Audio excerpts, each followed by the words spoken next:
Setting low on a hometown track, dust rolling up like a freight train stack. Cooler in the bed of a beat-up Ford. Crowds getting loud cause they know what's in store. Engines rumbling like a southeast storm. Another wild night where new legends are born. Grab your hat, grab your girl, feel that grandstand shake. Everybody knows this ain't no small town state. Cause we're full throttle Thursday night at them big bright lights, rubbing doors, riding high, leaning hard through every fight. From the backstretch to turn four, fans holler for more and more. Ain't nothing beats that heartbeat racing. Yeah, this is iNRS racing.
All right, everyone, welcome to our Thursday night broadcast. We're with the iNRS Cup Series here, and we are at Chicagoland. A little preview of what's happening on Sunday. But we thank you for tuning in tonight to the IWM Broadcast Network. I'm Rick Sousa here in the booth with my broadcast partner, Jeff Neely, and we have got just a great event tonight with these iNRS racing guys. Yeah, looking forward to back on an oval. This first oval I've broadcast in a few weeks, so it's nice. And to get back here to Chicagoland is pretty exciting. Absolutely. Right now, practice is wrapping up, just about a minute or so left, and then we'll go qualifying. And then if you haven't watched this broadcast before, on Thursday nights there's a 5-minute drivers meeting that takes place post-qualifying, and then we'll go right to racing here. So I guess we could talk about just what we've got tonight. Let's take a look. All right, we're at Chicagoland in Joliet, Illinois. 1.5-mile track, thank goodness, back to 1.5 miles here. It's currently right now pretty comfortable, 77 air temp. Track temp is at 86. We'll see if that changes by race time with a bit overcast. That's why it's a little dark in the track. They've got plenty of tires.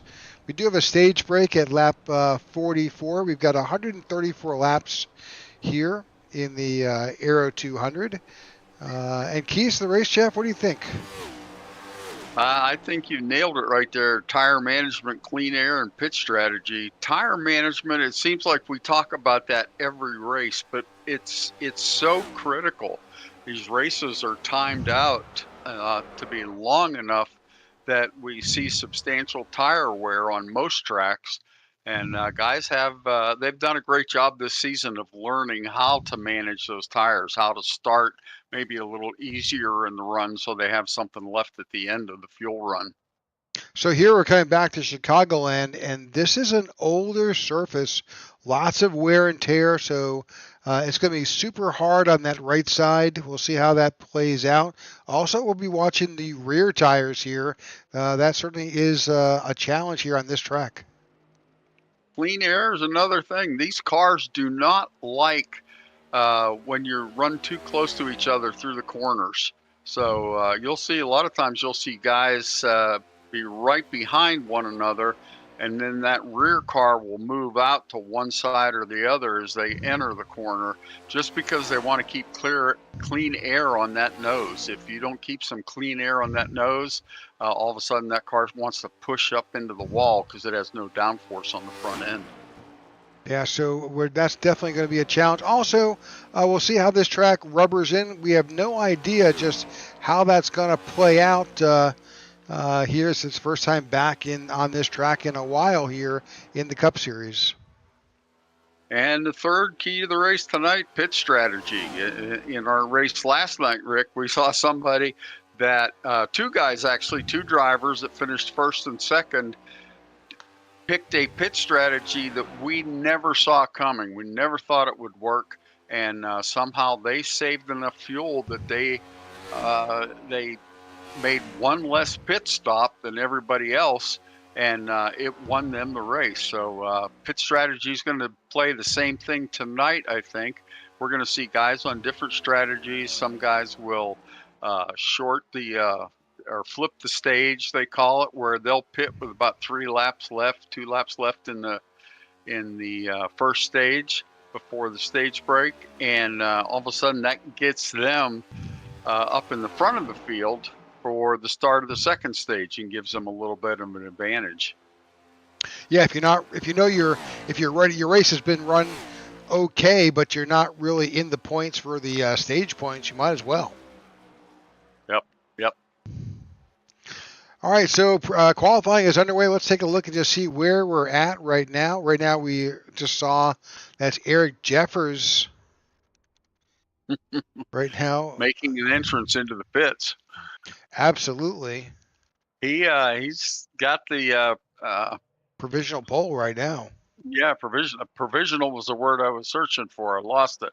Yeah, 30.1 lap, 1.5. That's pretty darn fast. He's got several guys that are up there within a couple hundreds of him. But great lap so far by Eric Jeffers. Got a little bit of time left. We'll see if anybody's got anything for him. Couple of notables. Go ahead. I was going to say, one of the things I saw interesting here, and the numbers have gone away as timing and scoring switched over to qualifying mode. But during practice, we had a couple drivers that had run about 80 laps in practice. That's a heck of a lot of practice time. And then we had another driver that had only run 2. So big strategy difference even on the practice side this week that I've not noticed that before. But some guys very confident and some guys still trying to figure out how to get the best out of that car. Well, they may have run a lot of practice laps in the official races here. That's certainly a possibility. Looking at other drivers on track, a couple notable names. We'll see Jordan Booth returning here on summer break and racing here with this back in his old stomping grounds per se here in the iNRS Racing Series. Also, Eric LeBombard returns. Eric was our points leader for the first half of the season here, but then wound up with some computer issues, and unfortunately, I think he missed a month of races here. Slipped down some of the points, but he makes his return tonight.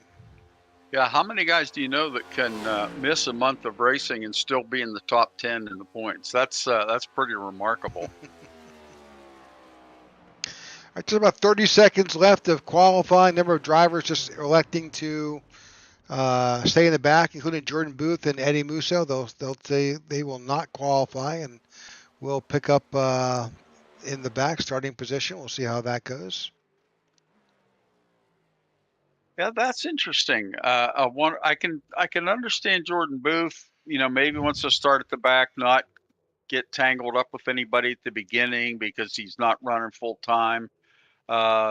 Eddie Musso Jr., I'm not sure why he didn't attempt qualifying, but I'm sure he's got good reasons that he wanted to start at the back as well. Well, with that, the 5-minute drivers meeting begins. Let's cover the standings since we just were talking about standings. Let's take a look at the standings and we'll cover the schedule. There you see it right there. Lucas Gortman has made his way up to the top of the leaderboard here for the year-to-date point standing or season-to-date.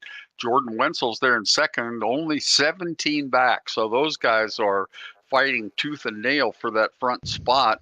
Keenan Shoddy, 170 back in third. Tyler Lem a little further in fourth. Jacob Musso in fifth.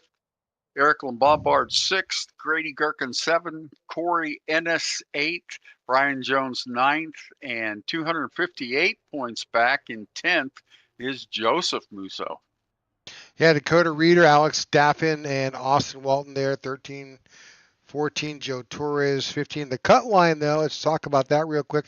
Right now, Jeff Ramsdale sits right on the cut line with 368 points. He's about 4 points back behind Vince Burns, who's in 15th. But he's got a little bit of a cushion between himself and Daryl Young, who's about 35 points past him. And then it's the same with Kai Collimore, but I wouldn't count out Kai with the tracks that we've got. He certainly has been, same with Daryl. They're good racers, though. They can easily within striking distance. So really, back here at the bottom, there's a lot of flux that could still take place. For sure. There's some really good drivers here in that top 16, really in the top 18 that we're showing. So this is still pretty much anybody's game. You've got two favorites in Lucas Gortman and Jordan Wenzel, but like you said, some of these guys are strong enough that they can bounce back up there, get a little hot streak going for 2 or 3 races, and all of a sudden they're back in it. Absolutely. All right, just talking about the schedule. So here we are at Chicagoland, obviously here right now. But next week we head to Atlanta for the event there. Let's see what we've got. I don't think I'll ever be able to call it Echo Park Speedway. It'll always be Atlanta. Right. Yeah. The week after that, we go to North Wilkesboro. Let me say that right. Well, maybe it's It's actually Wilkesboro. So, yeah. There you go. Don't say it like wheelbarrow. In following North Wilkesboro, you've got the Brickyard. So we'll be at Indianapolis. The series then takes a week off. That follows in line with the current Cup Series. And then we head to Iowa. Then a short track at Richmond. Then New Hampshire and Daytona. And then on with the chase. Yep. Looking forward to the rest of the season. We've got some great tracks coming up, some good competition in this league, and it's going to be a fun time. I was thinking we were talking about Wilkesboro. Yeah, I grew up in Western Pennsylvania. We always called it Wilkesboro. Never said the O on the end. It was an Yeah, that's the same way it is here. That's standard operating procedure for the North Carolina dialect, that's for sure. Yep. That being said, tonight we are at Chicagoland. Definitely a challenging track that these guys will face. The track NASCAR kind of went away from this track and returns this year. Other series have come here. IndyCar has been here at a point, but this is an older surface, so it's bumpy, it's rough on tires, and although it's a mile and a half, it's not exactly your cookie cutter mile and a half. Turns are a little bit flatter than what you typically would see like at Charlotte, but there's more banking than what you see at like a Michigan. And then the front stretch has a lot of banking to it, and you can really carry some good speed through that tri-oval. So this is a very interesting track to watch. A lot of opportunity here. My concern is that we'll see how these drivers do after 20 laps. That's when you'll see the begin to see that fade on these tires. Yeah, one of the interesting things about this track is the backstretch. Most of the 1.5-mile tracks, or what they call the cookie cutter tracks, have a straight backstretch. This track here at Chicagoland has a slightly curved backstretch. It has an arc to it, long arc the whole way through that straightaway. And it's first time I ever raced here that really caught my eye. It doesn't really mess you up at all, but it's a totally different look than what we're used to seeing. All right, so the drivers are gridding up, and with that, we'll bring you the grid for today's event. And there we go. Eric Jeffers on the pole tonight in that number 12 car. Looking good there, Eric. Jake Musau is alongside him. That's row 1. In row 2, we've got coming up here, Keenan Shoddy is there in P3. Lucas Gortman, P4. In row 3, we have Dakota Reeder in the 85 car alongside Eric Lombard Jr., we mentioned earlier, being back, 58 car. Row 4, Jordan Wenzel and Joe Torres. Row 5 is Zach Carter in the 6 and Tyler Lim in that 99 machine.